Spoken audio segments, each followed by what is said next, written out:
بسم اللہ الرحمن الرحیم۔ السلام علیکم۔ آج ماؤں سے چھوٹی سی بات، بچے بیمار ہو جائیں تو ماؤں کی کیسے جان نکل جاتی ہے کہ اللہ تعالیٰ بچے کو کچھ نہ ہو، لیکن یہ کیا آخرت میں جو کہ سزا اور جزا کا دن ہے، کوئی تیاری ہی نہیں ہے کہ جہنم کی آگ سے بھی خود کو اور گھر والوں کو بچانا ہے۔ یہ کیسی محبت ہے کہ صرف بچوں کو دنیا دنیا دنیا ہی دے رہے ہیں، بچوں کو آگ کے پاس نہیں جانے دیتے کہ بیٹا ہاتھ جل جائے گا، لیکن آخرت کی آگ سے بچانے کا کوئی اہتمام نہیں کر رہے۔ بچائیں خود کو، گھر والوں کو جہنم کی آگ سے، جس کا ایندھن پتھر اور لوگ ہیں۔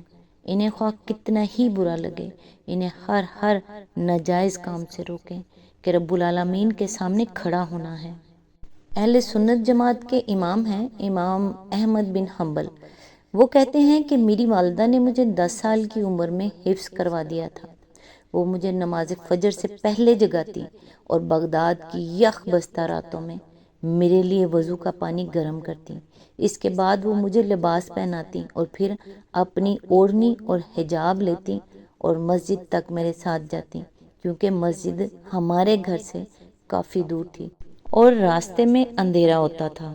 کیا اب کوئی ولی نہیں ہو سکتا؟ کیا اب کوئی نیک بندہ اللہ کا نہیں بن سکتا؟ کوئی نمازی نہیں بن سکتا؟ کوئی پرہیزگار نہیں بن سکتا؟ سب کچھ ہو سکتا ہے، لیکن ان کے پیچھے ان کے والدین کی محنتیں تھیں۔ آج ہم لوگ ٹی وی اور موبائل پہ بچے کو چھوڑ دیتے ہیں، کوئی نہیں دیکھتا۔ اپنے بچے کی تربیت کی طرف غور کریں۔ اللہ تعالیٰ سے دعا ہے، اے پروردگار ہمیں ایسے لوگوں کی صحبت عطا فرما جو تیرے پسندیدہ ہوں، ہمیں تجھ سے قریب کر دیں، جو ہمیں تیری یاد دلاتے رہیں اور ہمارے ایمان میں اضافے کا سبب بنے۔ آمین ثم آمین۔ آج انشاءاللہ سورہ زاریات کی آیت نمبر 22 سے سٹارٹ کریں گے۔ اس کا ترجمہ اور تفسیر تفہیم القرآن سے بیان کروں گی جو اہل سنت جماعت کے لیے ہے۔ اعوذ باللہ من الشیطان الرجیم، بسم اللہ الرحمن الرحیم۔ آسمان ہی میں ہے تمہارا رزق بھی اور وہ چیز بھی جس کا تم سے وعدہ کیا جا رہا ہے۔ اس کی تفسیر ہے، آسمان سے مراد یہاں عالم بالا ہے، رزق سے مراد وہ سب کچھ جو دنیا میں انسان کو جینے اور کام کرنے کے لیے دیا جاتا ہے، اور ما توعدون سے مراد قیامت، حشر و نشر، محاسبہ و باز پرس، جزا و سزا، اور جنت و دوزخ ہیں جن کے رونما رہنے کا وعدہ تمام کتب آسمانی میں اور اس قرآن میں کیا جاتا رہا ہے۔ ارشاد الہی کا مطلب یہ ہے کہ عالم بالا ہی سے یہ فیصلہ ہوتا ہے کہ تم میں سے کس کو کیا کچھ دنیا میں دیا جائے، اور وہیں سے یہ فیصلہ بھی ہونا ہے کہ تمہیں باز پرس اور جزائے اعمال کے لیے کب بلایا جائے۔ آیت نمبر 23، پس قسم ہے آسمان اور زمین کے مالک کی، یہ بات حق ہے ایسی ہی یقینی جیسے تم بول رہے ہو۔ آیت نمبر 24، اے نبی ابراہیم کے معزز مہمانوں کی حکایت بھی تمہیں پہنچی ہے۔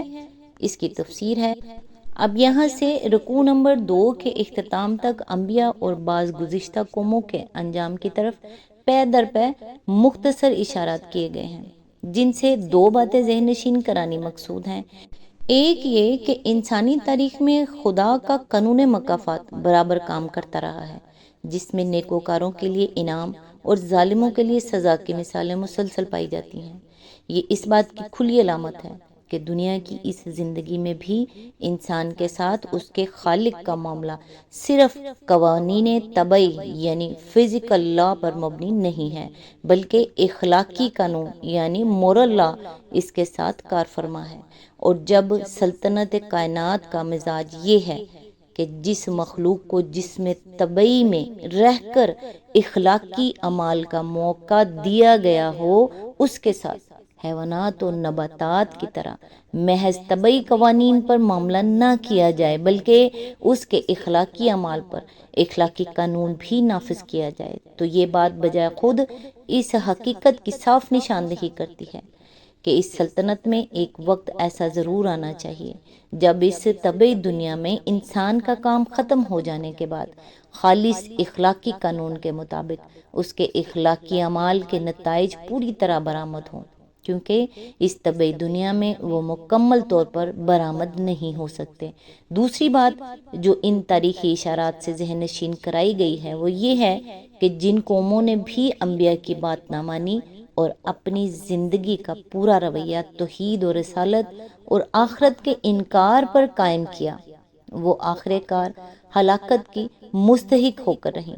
تاریخ کا یہ مسلسل تجربہ اس بات پر شاہد ہے کہ خدا کا قانون اخلاق جو انبیاء کے ذریعے دیا گیا اور اس کے مطابق انسانی اعمال کی باز پرس جو آخرت میں ہوئی ہے، سراسر مبنی بر حقیقت ہے، کیونکہ جس قوم نے بھی اس قانون سے بے نیاز ہو کر اپنے آپ کو غیر ذمہ دار اور غیر جواب دہ سمجھتے ہوئے دنیا میں اپنا رویہ متعین کیا ہے، وہ آخر کار سیدھی تباہی کی طرف گئی ہے۔ یہ قصہ قرآن مجید میں 3 مقامات پر پہلے گزر چکا ہے۔ ملاحظہ و تفہیم القرآن جلد 2 صفحہ نمبر 353 to 355، 509 to 511، جلد 3 صفحہ نمبر 696، آیت نمبر 25۔ جب وہ اس کے ہاں آئے تو کہا آپ کو سلام ہے، اس نے کہا آپ لوگوں کو بھی سلام ہے، کچھ نا آشنا سے لوگ ہیں۔ اس کی تفسیر ہے سیاق و سباق کو دیکھتے ہوئے اس فقرے کے 2 معنی ہو سکتے ہیں۔ ایک یہ کہ حضرت ابراہیم علیہ السلام نے خود ان مہمانوں سے فرمایا کہ آپ حضرات سے کبھی پہلے شرف نیاز حاصل نہیں ہوا، آپ شاید اس علاقے میں نئے نئے تشریف لائے ہیں۔ دوسرے یہ کہ ان کے سلام کا جواب دے کر حضرت ابراہیم علیہ السلام نے اپنے دل میں کہا یا گھر میں ضیافت کا انتظام کرنے کے لیے جاتے ہوئے اپنے خادموں سے فرمایا کہ یہ کچھ اجنبی سے لوگ ہیں، پہلے کبھی اس علاقے میں اس شان اور وضاحت کے لوگ دیکھنے میں نہیں آئے۔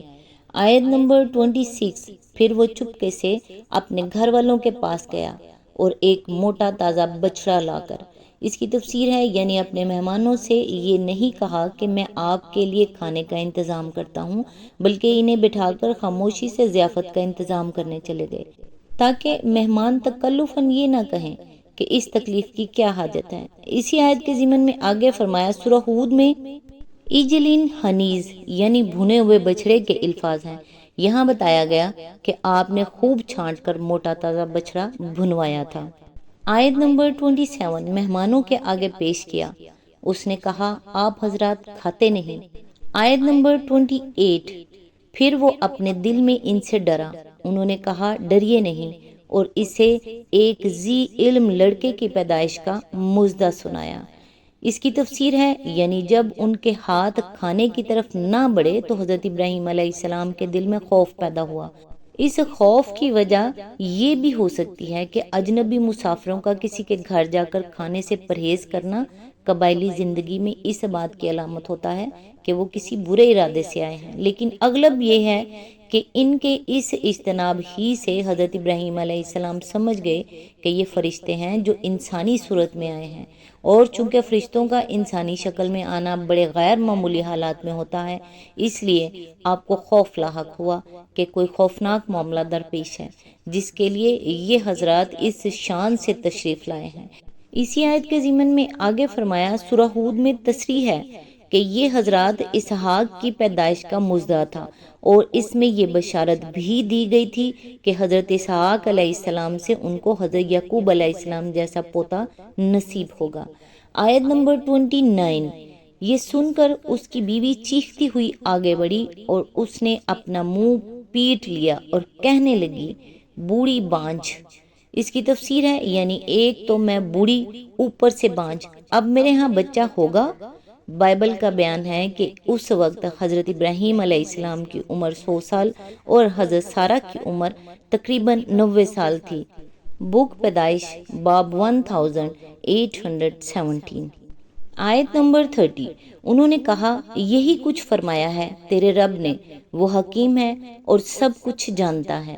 اس کی تفسیر ہے اس قصے سے یہ بتانا مقصود ہے کہ جس بندے نے اپنے رب کی بندگی کا حق دنیا میں ٹھیک ٹھیک ادا کیا تھا، اس کے ساتھ عقبہ میں تو جو معاملہ ہوگا سو ہوگا۔ اسی دنیا میں اس کو یہ انعام دیا گیا کہ عام قوانین طبیعت کی روح سے جس عمر میں اس کے ہاں اولاد پیدا نہ ہو سکتی تھی اور اس کی سن رسیدہ بیوی تمام عمر بے اولاد رہ کر اس طرف سے قطعی مایوس ہو چکی تھی۔ اس وقت اللہ نے اسے نہ صرف اولاد دی بلکہ ایسی بے نظیر اولاد دی جو آج تک کسی کو نصیب نہیں ہوئی ہے۔ دنیا میں کوئی دوسرا انسان ایسا نہیں ہے جس کی نسل میں مسلسل 4 انبیاء پیدا ہوئے ہوں۔ وہ صرف حضرت ابراہیم علیہ السلام ہی تھے جن کے ہاں 3 پشت تک نبوت چلتی رہی، اور حضرت اسماعیل علیہ السلام اور حضرت اسحاق علیہ السلام اور یعقوب علیہ السلام اور حضرت یوسف علیہ السلام جیسے جلیل القدر نبی ان کے گھرانے سے اٹھے۔ آج تک کے لیے بس اتنا ہی۔ نیکسٹ انشاءاللہ آیت نمبر 31 سے سٹارٹ کریں گے۔ تب تک کے لیے دعاؤں میں یاد رکھیے گا۔ اللہ حافظ۔